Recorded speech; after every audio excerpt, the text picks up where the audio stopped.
Bonjour, nous sommes le 26 avril. Il va être 13 h, cadre majestueux. Nous sommes sur un événement, nous sommes sur la plus grande course cycliste au monde, le monument qui constitue la doyenne, c'est-à-dire la plus ancienne course créée en 1892, oui, j'ai du mal à le dire, 1892, dont j'ai d'ailleurs fêté le 100e anniversaire en tant que médecin officiel de la course, puisque j'ai été médecin de cette course pendant 12 ans, en tant que médecin du club organisateur, du club créateur, qui est le pesant club liégeois. Et en tant que médecin du club, ben voilà, on était médecin officiel de la plus grande course au monde. Enfin, ça se discute, hein, le Tour de Lombardie est un autre monument légendaire. Mais bon, ici, en tout cas, c'est la doyenne. C'est la plus ancienne course. Et en plus, vous l'aurez deviné, c'est Liège-Bastogne-Liège, ce qui, pour les Liégeois, évidemment, pèse assez lourd. Alors, on a un fan de vélo, qui est harnaché, puisque, bon, il va falloir faire attention. Alors, je vous shoote aujourd'hui, en principe, 2 vidéos. Ceci est donc l'opus 1. Je crois que la caravane publicitaire va passer, donc ne vous étonnez pas. Je ne vais pas trop me laisser distraire, parce qu'on est là pour parler médecine. Mais on va aussi parler de sport dans l'opus suivant.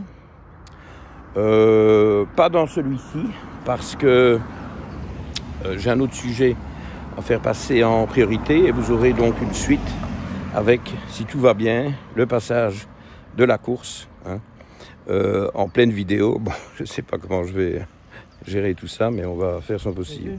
Alors, le sujet du jour, oui, il y a beaucoup d'amateurs qui suivent le parcours un peu avant, mais évidemment, ils partent à l'avance parce qu'ils vont se faire méchamment rattraper. Nous sommes ici, en fait, dans la première côte très dure du retour vers Liège, donc Liège-Bastogne-Liège, donc on part de Liège, on va à Bastogne, on fait demi-tour dans cette ville historique et on revient sur Liège. Et alors, ceci est la première grande côte des Ardennes belges, c'est la côte de Mont-le-Soie, qui est une côte relativement nouvelle sur le parcours, qui est très difficile, et c'est le sommet de la course, donc qui culmine à près de 550 mètres.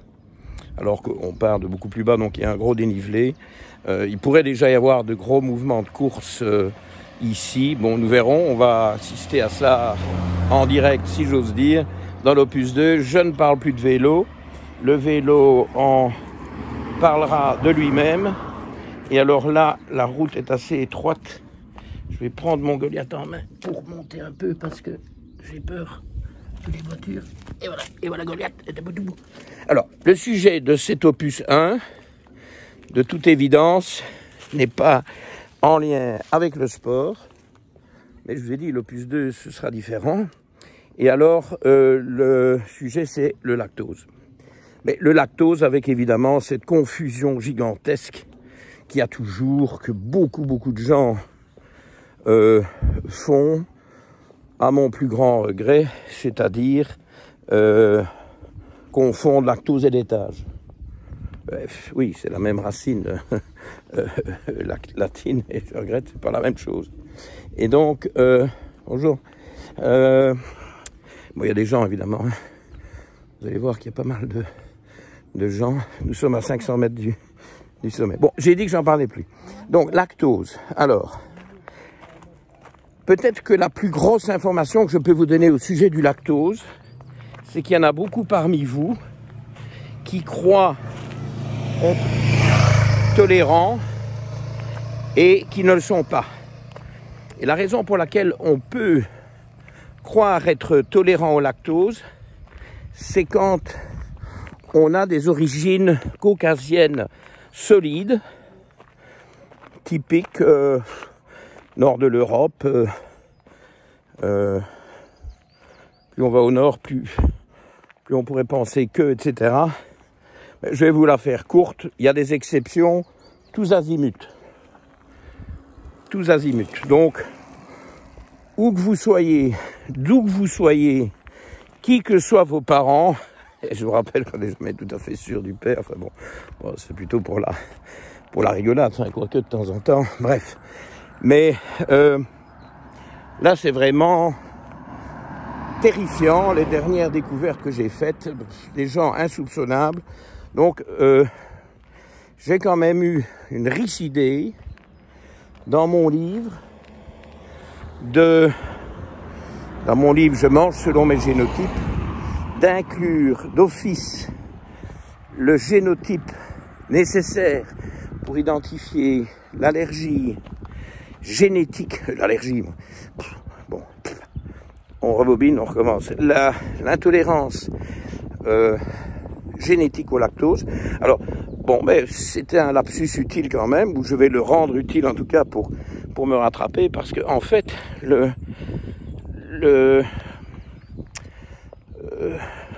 pour parler d'allergie, il faut l'implication du système immunitaire. Or, pour l'intolérance au lactose, il n'y a pas d'allergie, il n'y a pas de réaction immunitaire, il n'y a pas d'anticorps, il n'y a pas d'IgG ou d'IgE ou d'IgA, comme on voit dans toute une gamme d'allergies différentes, dont on va peut-être reparler ici au sujet des laitages brièvement du moins. Il y a simplement une absence. Je vais déposer Goliath parce que, franchement, c'est pas évident. Voilà. La respiration est coupée avec cette bête sur moi. Et donc, cette intolérance, c'est un manque d'enzymes capables de digérer le lactose. Et cette enzyme s'appelle la lactase. Okay, c'est tout simplement ça. Donc, le lactose n'est pas toxique, c'est pas un poison, c'est pas quelque chose qui vous fait du mal, c'est simplement quelque chose que vous n'êtes pas capable de digérer. Et du coup, j'ai tendance de dire du coup, c'est très français, du coup. Bon, je n'insiste pas, je commence à me faire envahir par ce tic de langage. Et ce manque d'enzyme lactase fait que le lactose n'est pas digéré, et à partir du moment où il n'est pas digéré, il sert littéralement de moteur pour développer une dysbiose. Voilà. Goliath a fait son petit tour. Allez, viens, viens, viens vite. C'est boulot, ça. Il a fait son petit tour. Et puis, j'espère qu'il va me suivre un peu dans la côte, ce sera plus facile. Et donc, pas de lactase. Le lactose s'accumule et nourrit littéralement le microbiote, typiquement fermentation, c'est un sucre. Donc le lactose, c'est un sucre à deux. Alors là, vous voyez passer des voitures d'équipe qui vont se mettre dans la côte pour passer des bidons. Pour du ravitaillement, ils se mettent dans la côte pour passer des bidons d'eau, ou peut-être au sommet de la côte plus précisément. Goliath veut visiblement plutôt participer à la course sur la route que d'être sur le bas-côté. Bon, il va falloir gérer. Et donc, ce lactose crée une dysbiose intestinale avec tous les symptômes qui sont assez connus de ballonnement, de gaz de toutes sortes, d'inconfort, de douleur, un tableau très variable, mais qui est significatif et qui est bien connu.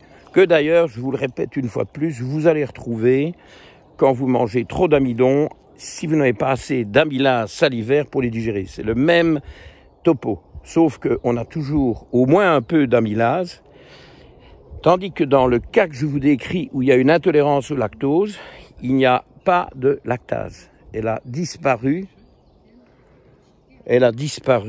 après 2 ans. On a toujours de la lactase à la naissance, mais elle ne persiste pas quand on n'a pas le génotype voulu. Et le génotype voulu, on y vient, puisque c'est important. Bonjour. c'est quelque chose qu'on recherche. Alors là, ça se complique un peu. Il y a deux possibilités.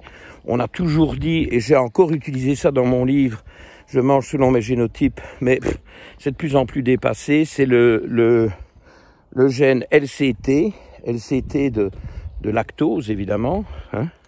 Mais il y a aussi... Allez, viens, Goliath, viens.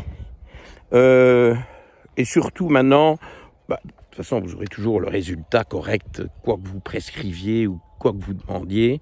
Mais c'est MC, M6, qui est en fait un gène cousin et dont la version tolérante, tout comme la version intolérante d'ailleurs, impacte l'expression, enfin le génotype, l'expression génomique, le génotype du LCT. Donc vous avez un, vous avez l'autre, on s'en fout. De toute façon là, c'est quand même un peu brouillon vu que différents labos vont utiliser l'un ou l'autre.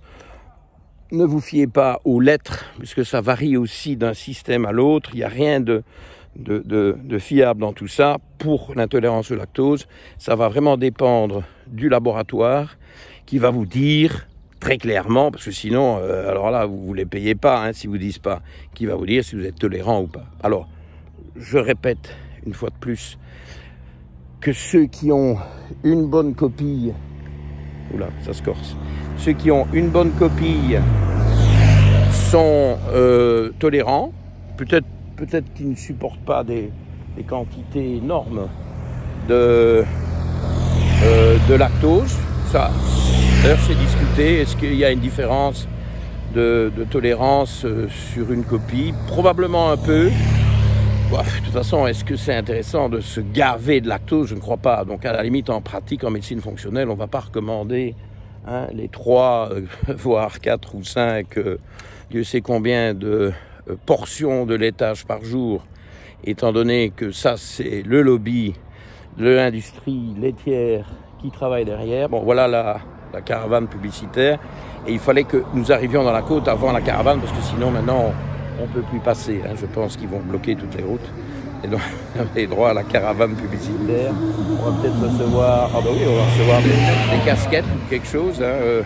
On peut mettre une casquette quand on y est. Autant, oui, voilà, hop, il y a une casquette. Bref. Et donc, cette histoire d'hétérozygote, donc une mauvaise... Eh bien voilà. Hétérozygote, une bonne copie, une mauvaise copie, ça permet de digérer le lactose. Goliath, fais attention parce que je fais pas de pub, hein. C'est un bandana pour Goliath. Et donc cette tolérance va évidemment être maximale quand vous avez 2 copies de tolérance. Donc quand vous avez 2 lettres différentes, vous êtes tolérant, parce qu'on me demande tout le temps, oh, je ne comprends pas. Si, vous avez 2 lettres différentes, c'est hétérozygote, des bonbons. Ah, à jeun? Non, j'ai mangé. J'ai mangé parce que la journée va être longue, compliquée, c'est une grande course. Il ne faut pas qu'on rate l'arrivée. C'est bon. C'est les plus grands champions aujourd'hui qui sont en action. Et donc, cette... Un petit peu plus haut. Si, hein? Pourquoi? C'est la caméra qui... Ah, vous avez une caméra? Oui, mais je reste pas ici. Oui, non, mais je monte. Ah oui, j'ai pas vu, vous avez une caméra sur votre vélo, monsieur filme, et je suis plein dans son axe. Ok. Ah, j'avais pas remarqué la caméra. Bon, mais, de toute façon, Goliath, on monte, et la course n'est pas encore là, je ramasse les trucs pour ne pas laisser les... Alors, bon, c'est des petits trucs qui... Ça pollue un peu, enfin, il y a un porte-clés.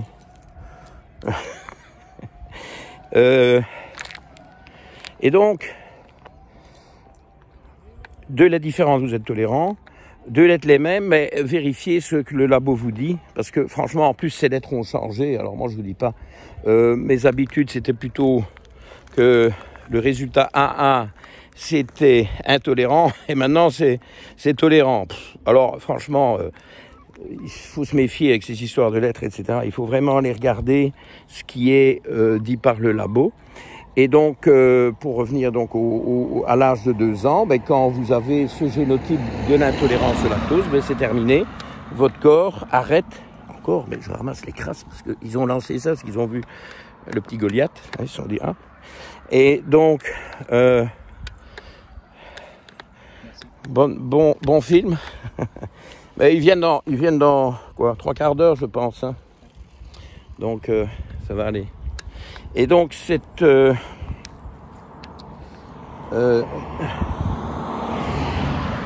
intolérance apparaît à l'âge de 2 ans. Et très important à dire, il y a une autre différence à souligner, c'est celle entre les problèmes de lactose et les problèmes de gluten. Mais les problèmes de lactose sont quand même relatifs. Si vous voulez, le lactose n'étant pas toxique, n'étant pas un poison, c'est un problème de digestion. Si vous en consommez de toutes petites quantités, allez viens. Si vous en consommez de toutes petites quantités, vous n'aurez aucun problème. Vous allez tout simplement un peu faire plaisir à votre microbiote, mais ça va pas faire des dégâts. Et donc, moi, vous verrez sur mon site internet, j'ai une liste assez complète, d'ailleurs, aussi bien en français qu'en anglais, de tout ce qui contient du lactose. Et je tolère jusque, et y compris 1% de lactose. Donc ça, ce sont les fromages à pâte dure, les grands classiques de fromage maturé, hein, dans lesquels il y a d'ailleurs parfois des trous, hein, parce que les trous, figurez-vous, c'est de lactose qui a été digéré et qui a été fermenté, plus exactement. Et bref, la fermentation est une forme de digestion et qui est transformée. Ah, attends, Goliath, non, mais là, c'est pas bien. Non, là, ça, il y a trop de pentes. Je n'aime pas toute cette pente. Allez, viens. Viens, on va monter. Et donc, ces trous correspondent aux gaz dans lesquels le lactose a été transformé et fermenté. Voilà. Et puis, il n'y a pas besoin d'avoir des trous. Hein. Vous avez des cas où vous n'avez pas de trous, mais n'empêche que le lactose est parti. Donc, allez voir la liste. Et c'est donc une petite tolérance. Tandis que pour le gluten, je vous rappelle une fois de plus, et peut-être même une dernière fois, mais quand on veut faire une diète sans gluten pour s'attaquer à de l'auto-immunité, par exemple, à d'une maladie de Hashimoto, eh bien, c'est pas de gluten, c'est 0 gluten. Ok, n'y a pas des petites triches comme on peut, tricherie, plus français, je crois. Des triches, c'est belge ça, hein. C'est peu ou prou belge, hein. Ouf, c'est placé. Et donc, c'est des tricheries qu'on ne tolère pas pour le gluten, alors qu'on peut les tolérer pour le lactose. Bon. Alors, venons au problème des interdictions des interdictions du lactose qui ne sont pas légitimes à mon avis. J'ai encore vu tout à l'heure, il y a quelques minutes, des commentaires sous une vidéo, je crois sur l'auto-immunité, et donc thyroïdite auto-immune. J'ai une vidéo thyroïdite auto-immune qui est peut-être bon de regarder pour ceux qui, parce qu'elle date déjà d'il y a longtemps, pour ceux qui ne l'ont pas vue et qui souffrent de ce problème ou qui connaissent des gens qui souffrent de ce problème. Mais on me dit, oulala, thyroïdite auto-immune, pas de laitage, 0 laitage. Moi, je ne suis pas d'accord avec ça.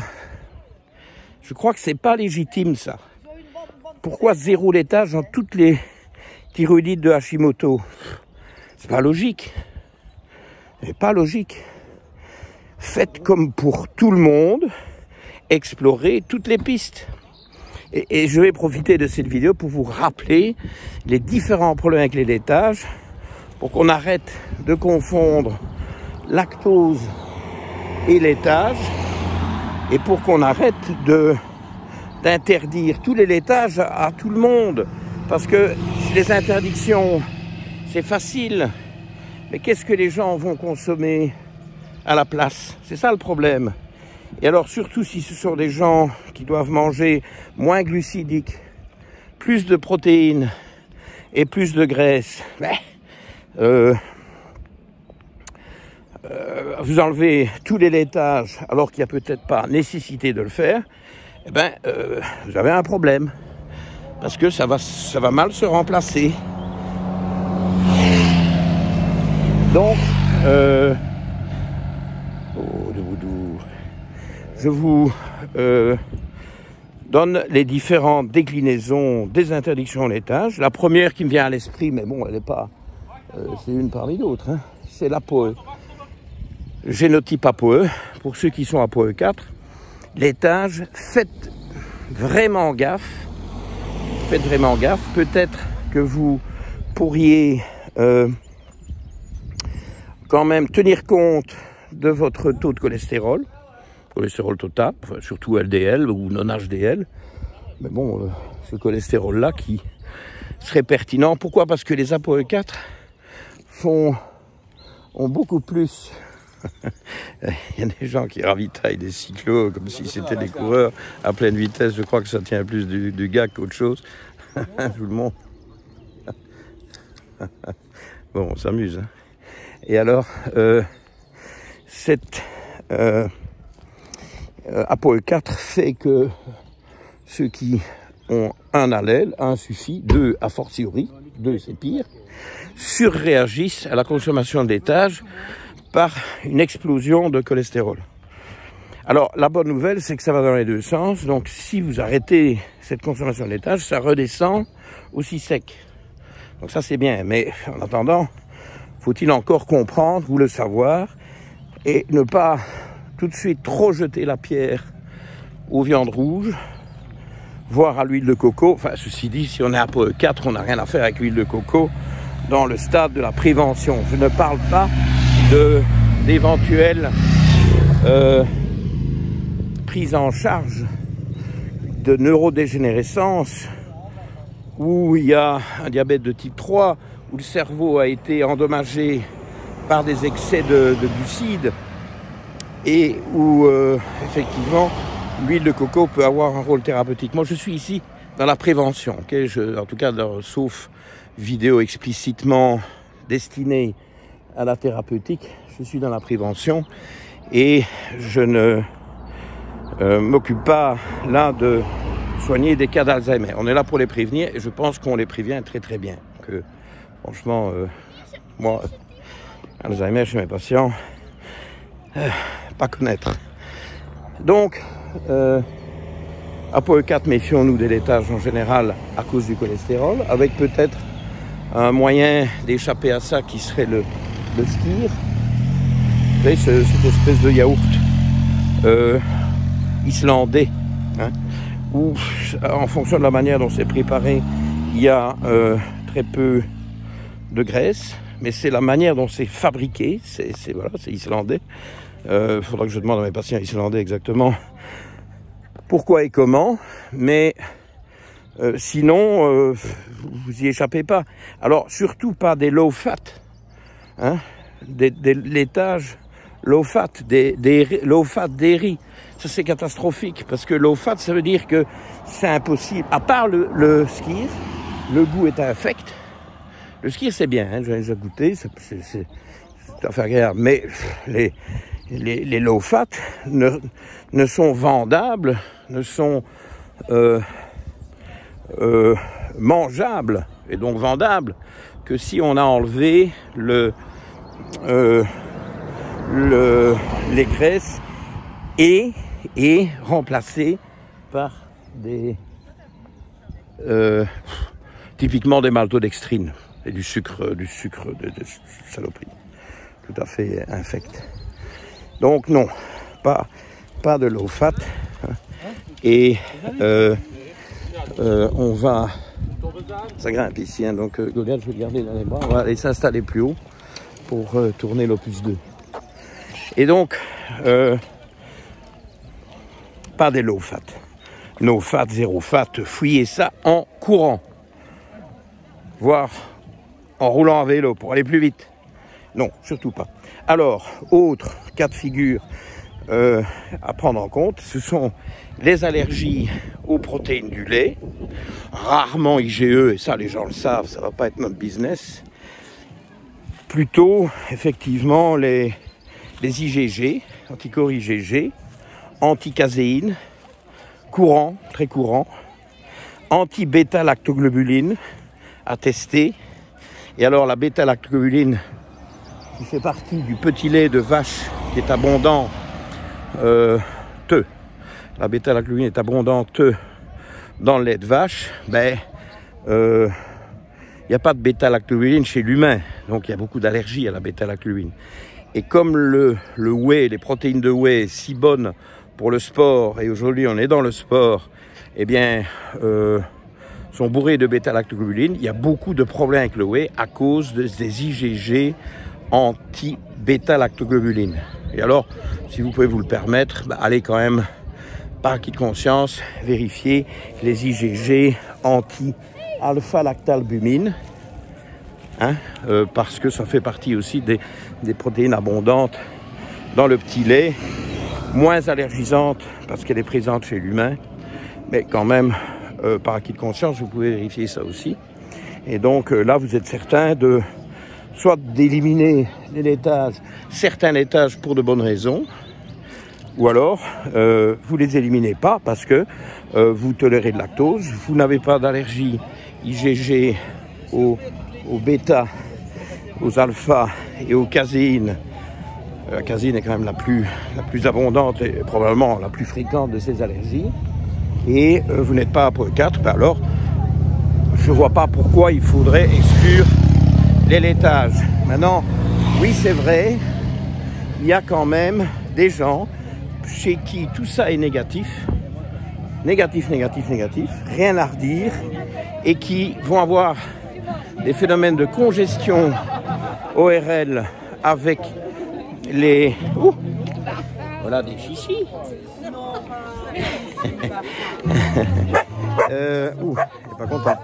Et donc, congestion des voies respiratoires supérieures, des sinus, des voies nasales, des problèmes de mucus dans l'arrière-gorge, etc. Mais tout ça, ça peut arriver avec les laitages. On n'a pas toujours une explication. Mais là, c'est la clinique. Si la clinique vous dit « Ouh, moi j'ai des problèmes avec les laitages », alors, pas de laitage. Je voulais que je vous dise, moi, qui suis-je pour nier la clinique? Donc ça, il faut en tenir compte aussi. Et là, je n'ai pas nécessairement une explication à vous donner. Ou alors, l'explication viendrait en faisant les tests que je vous recommande. Mais...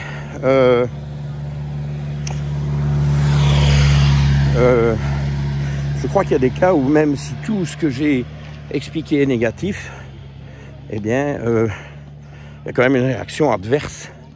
Réaction adverse, c'est du anglais traduit. Une mauvaise réaction au laitage. Et ça aussi, vous devez l'intégrer. Voilà, j'espère que vous aurez un peu mieux compris tout ce bazar de laitage.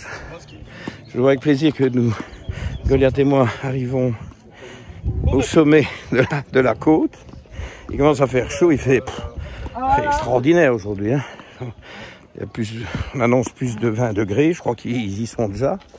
Et alors, évidemment, on va profiter de la suite des événements. Et je vous retrouve vendredi prochain dans l'épisode sportif où on va parler, tenez-vous bien, de médecine du sport. Ok? Allez, à bientôt. Ah oui, regardez, voilà la ligne d'arrivée. On y est presque. Allez, ciao. J'éteigne ça, déposer mon ordinateur.